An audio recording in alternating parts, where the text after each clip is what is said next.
Čaute, som si tak povedal, že dávno som nerobil unboxing video a teraz je k tomu príležitosť, tak si jedno dajme, poviem vám pár takých užitočných aj vecí o tých látkach, ktoré sú v tých produktoch. Budem sa snažiť stručne, to najdôležitejšie. No, dal som tentokrát, že Extrifit značku, proste neviem, mám ju nejako celkom rád. Ako prvé máme tu Hellnox. Je to suplement, ktorý má veľmi veľa rôznych látok. V podstate všetky tie najdôležitejšie. Začal by som takou mojou obľúbenou, volá sa, že beta-alanín. Môžem si to zapamätať podľa slova aladín. Je to vlastne aminokyselina, ktorá zvyšuje vytrvalosť. Jednoducho povedané, je to tým, že zvyšuje tzv. Karnozín vo svaloch a ten karnozín vlastne má niečo spoločné s pH, s kyslosťou v tých svaloch. Takže funguje to tak, že zvyšuje vytrvalosť. Ten karnozín sa dá ináč kúpiť aj v lekárni, ale sám o sebe je strašne drahý, či 50 € stojí. No a ešte má ten beta-alanín jednu takú vlastnosť, že on spôsobuje také píchanie na koži po celom tele. Trvá to nejakých 15-20 minút, potom to prejde. Ja osobne mám to píchanie rád, lebo to samo o sebe ma vlastne akoby nabudí, prebere trošku. Takže mne to nevadí. A ešte som čítal, že ten beta-alanín spôsobuje spomalovanie delenia buniek, čo má vlastne taký efekt, že vlastne malo by to spomalovať starnutie doslova, hej? No. Ďalej sú tu základné také dve látky týchto predtréningových stimulantov a to je L-arginín a citrulín. Sú to veľmi podobné, príbuzné látky. Rozdiel je taký hlavne v tom, ako metabolizujú v tele. Ten arginín metabolizuje zložitejšou takou cestou, vlastne cez pečeň, a on sa vlastne mení na citrulín. No a citrulín je citrulín sám o sebe. Odporúča sa používať obidve tieto látky súčasne, navzájom sa nejako rôzne doplňajú. Ten arginín ináč má ešte taký, on má veľa rôznych zdravotných benefitov, to si to pozrite na nete, nechcem, aby to video zase malo hodinu. Je dobrý napríklad aj na kardiovaskulárny systém, myslím, že slúžia ako antioxidant, nie som si celkom istý. Ale čo týka toho benefitu, ktorý my športujúci ľudia chceme, tak to je to, že tieto látky rozširujú trošku cievy a tým pádom vlastne zlepšujú prekrvenie svalstva. Čo vlastne spôsobí jednak, že je lepší prísun živín do svalov a môžeme aj trošku vyzerať väčší. Vlastne tie svaly sú také napumpované tým oxidom dusnatým. Takže asi toľko. A okrem toho ten citrulín, keď je v prášku, tak strašne dobre chutí. On je taký kyselkavý. Odporúčam aj v rámci takého pitného režimu. Je to super vec. Ďalej tu je, samozrejme je tu taurín, kofeín. A potom je tu, čo som to chcel, je tu aj L-glutamín. Ináč ten mám aj zvlášť. Je to aminokyselina, ktorá sa podieľa na regulácii kyseliny mliečnej vo svaloch, čiže v podstate najviac zlepšuje regeneráciu alebo vďaka nemu predídete svalovici, hej, alebo ju nebudete mať tak dlho. No.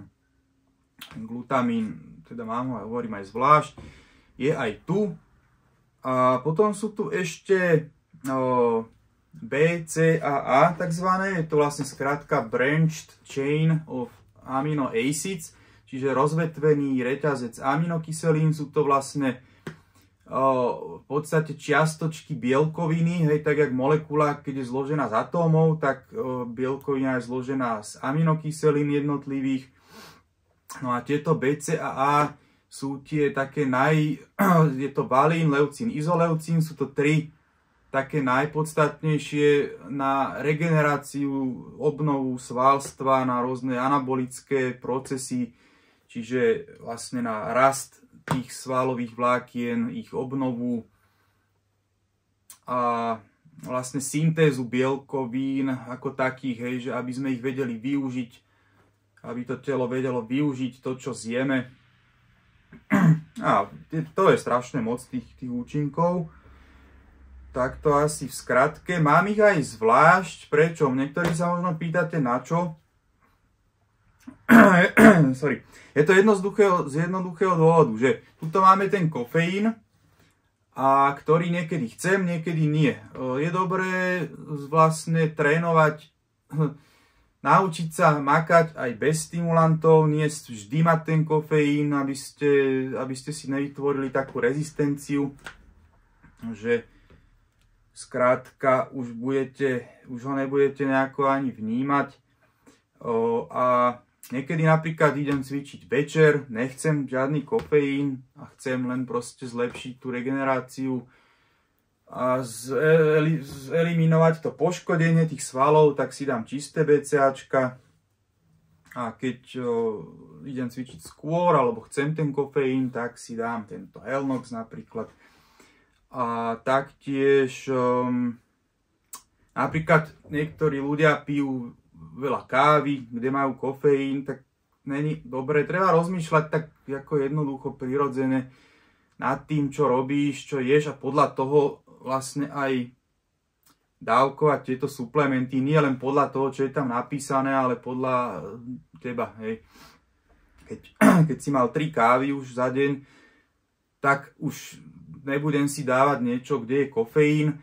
A zase, keď som zjedol pol kila mesa v ten deň, tak už si nebudem míňať BCAčka, pretože BCAčka sú, jak som hovoril, časti bielkoviny a vlastne mäso má bielkovinu, čiže má aj BCAčka, hej. Takže treba nad tým nejako aj takto rozmýšľať takým tým sedliackým rozumom. A naopak, keď máš deň, že proste nemáš toho mäsa, ani vajec, ani nejakých mliečných výrobkov, že máš málo bielkovín, čiže málo BCAčiek, tak si dáš zase BCAčka. No.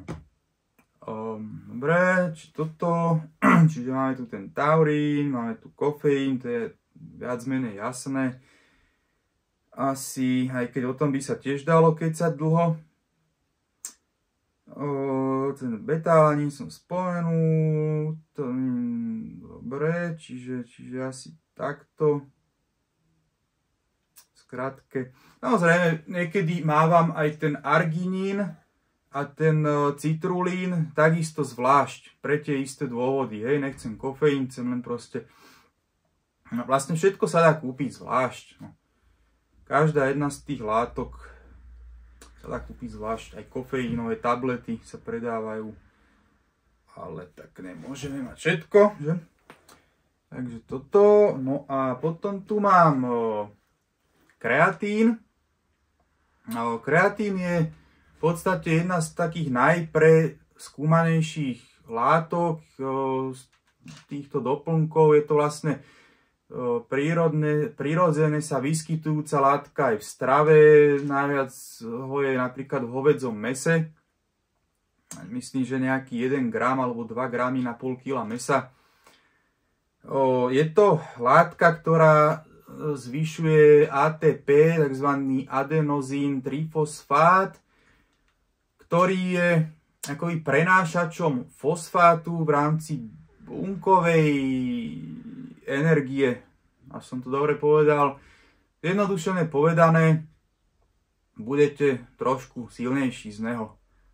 Hej, on proste zvyšuje energiu a má ešte jednu takú vlastnosť, že ten klasický kreatín monohydrát zvyšuje aj spôsobuje zadržiavanie vody vo svaloch, tých svalových bunkách, čo je podľa mňa zase dobré, že v tej vode sú zase nejaké živiny, ktoré sa nám dostanú do tých buniek, do tých svalov.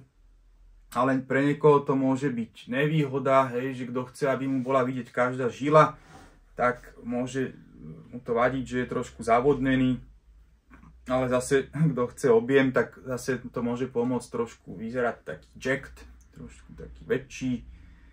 A ešte som chcel to, že je veľa typov kreatínov. Čo si tak spomeniem, volalo sa napríklad, že krealkalín, potom bol nejaký PHX kreatín, potom bol kreatín pyruvát a mnohé ďalšie. Vlastne sú to rôzne kreatíny upravené tak, aby tú vodu nezadržiavali. Takže dá sa aj toho strašne moc na trhu. Ale ten monohydrát je taký najviac používaný, aj najviac taký prebádaný, preskúmaný.